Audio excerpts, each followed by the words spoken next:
Everyone, welcome to market investment. मैं हूं राहुल गुप्ता। स्वागत करूंगा आप सभी का हमारे चैनल मार्केट इन्वेस्टमेंट में। दोस्तों, आज हम बात करेंगे गोल्ड के बारे में।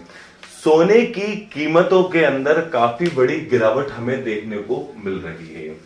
गिरावट इतनी ज्यादा है कि गोल्ड ने अपना जो लाइफ टाइम हाई स्तर बनाया था 21 अप्रैल वाले दिन 99,358 रुपए का, वहां से गिर के अभी ये 92,000 के निचले स्तर की तरफ आ गई है।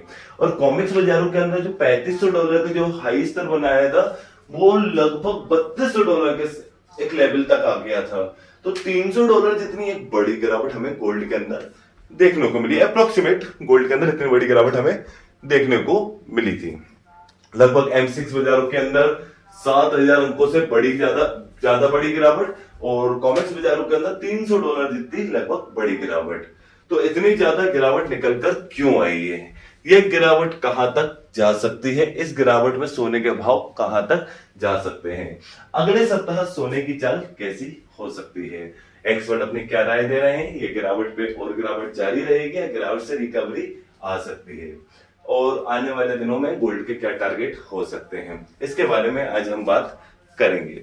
तो दोस्तों, सबसे पहले तो हमें यह जानना पड़ेगा भाई इतनी ज्यादा गिरावट क्यों आ रही है, ये गिरावट कहां तक जा सकती है, और इस गिरावट की जो न्यूज है वो न्यूज कब तक काम करेगी।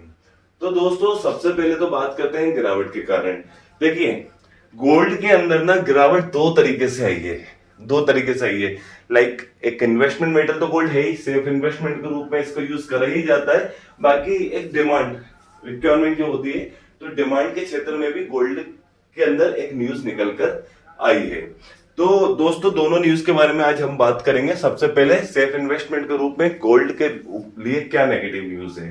भाई, अमेरिका और चाइना के बीच में लगातार टैरिफ को लेकर नरमी की खबर सामने निकल कर आ रही है।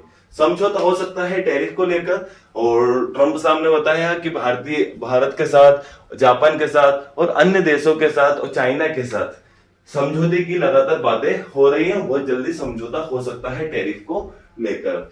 तो एक नरमी का रूप देखने को मिल रहा है। जो तनाव चल रहे थे, जिससे सेफ इन्वेस्टमेंट के रूप में गोल्ड को काफी ज्यादा पसंद किया जा रहा था, एंड अभी हम देख रहे हैं काफी ज्यादा नेगोशिएशन हो रहे हैं, समझौते हो रहे हैं, जिससे सेफ इन्वेस्टमेंट के रूप में गोल्ड को नहीं देखा जा रहा है। निवेशक निकल के, सेफ इन्वेस्टमेंट से निकल के थोड़ा रिस्की सेगमेंट की तरफ जा रहे हैं, स्टॉक की तरफ जा रहे हैं, जिससे हम ग्लोबल मार्केट के अंदर काफी बड़ी तेजी देख रहे हैं, स्टॉक मार्केट के अंदर काफी बड़ी तेजी देख रहे हैं, और गोल्ड के अंदर गिरावट देख रहे हैं। क्योंकि भाई सेफ इन्वेस्टमेंट के रूप में गोल्ड बढ़ रहा था, अभी क्या हुआ, एक जो तनाव का माहौल था वो खत्म हो गया है या कम हो गया है, जिससे गोल्ड के अंदर गिरावट निकल कर आई। दूसरा, डॉलर इंडेक्स के अंदर काफी बड़ी तेजी। भाई, डॉलर इंडेक्स के अंदर काफी बड़ी तेजी क्यों निकल कर आई? भाई, डॉलर ने 98 डॉलर के नीचे डॉलर इंडेक्स चला गया था, वो 100 के आसपास आ गया है। तो भाई, डॉलर के अंदर रिकवरी है तो गोल्ड के अंदर गिरावट आई। दोनों एक दूसरे के बिल्कुल विपरीत हैं। डॉलर और गोल्ड एक दूसरे से बिल्कुल अपोजिट चलते हैं। डॉलर के अंदर तेजी थी, गोल्ड के अंदर गिरावट आई। जब गोल्ड के अंदर तेजी थी, डॉलर के अंदर गिरावट निकल कर आ रही थी। तो डॉलर ने निचले स्तर से जो रिकवरी ली है, उससे गोल्ड के अंदर एक गिरावट आई है। अब तीसरा कारण क्या है? भाई, मांग के अंदर काफी बड़ी कमी देखने को मिली। चाइना के अंदर, भारत के अंदर मांग के अंदर काफी बड़ी कमी देखने को मिली है, क्योंकि इतने ज्यादा भाव थे कि इस भाव के अंदर एक मांग कम आई। दूसरा, एक मंदी की संभावना, लगातार टैरिफ जो बढ़ रहा था, उस टैरिफ की चिंता ने एक चिंता और पैदा कर दी थी, वो थी मंदी, महंगाई और मंदी। तो रिसेशन का दौर आ सकता था। तो रिसेशन के दौर में क्या होता है, थोड़ी मांग के अंदर कमी आ सकती है। भाई, दुनिया में मंदी चलेगी, आदमी क्या ज्वेलरी लेने थोड़ा ना मार्केट में निकलेगा, या लेगा तो कम से कम लेगा।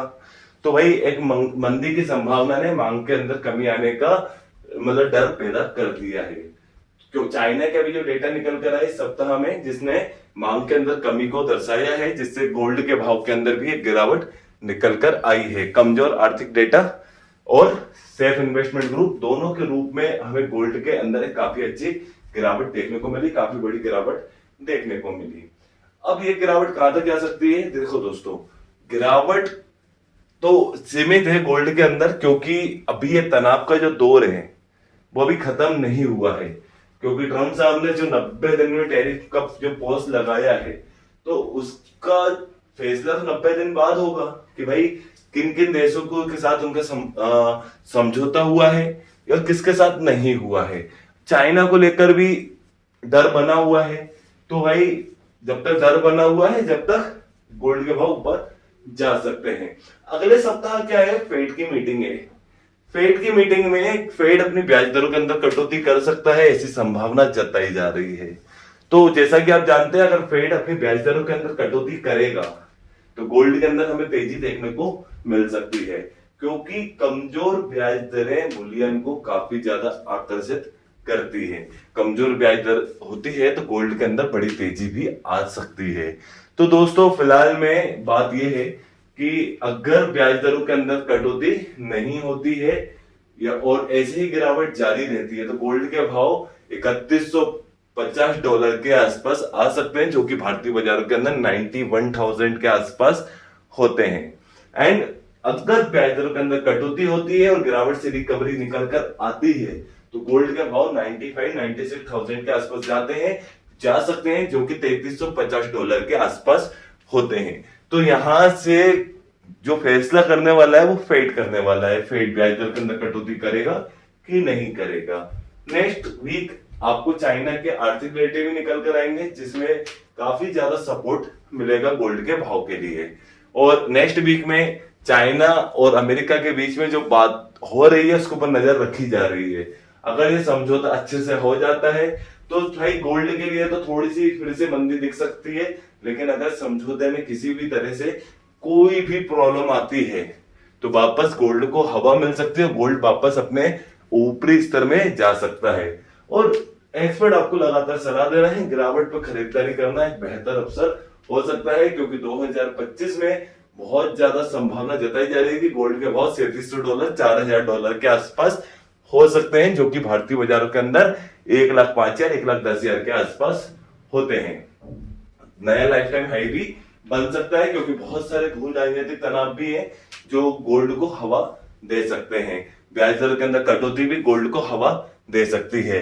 टैरिफ को लेकर जो न्यूज है वो भी गोल्ड को हवा दे सकती है। तो गोल्ड पे लगातार गिरावट में खरीदारी की बात हो रही है।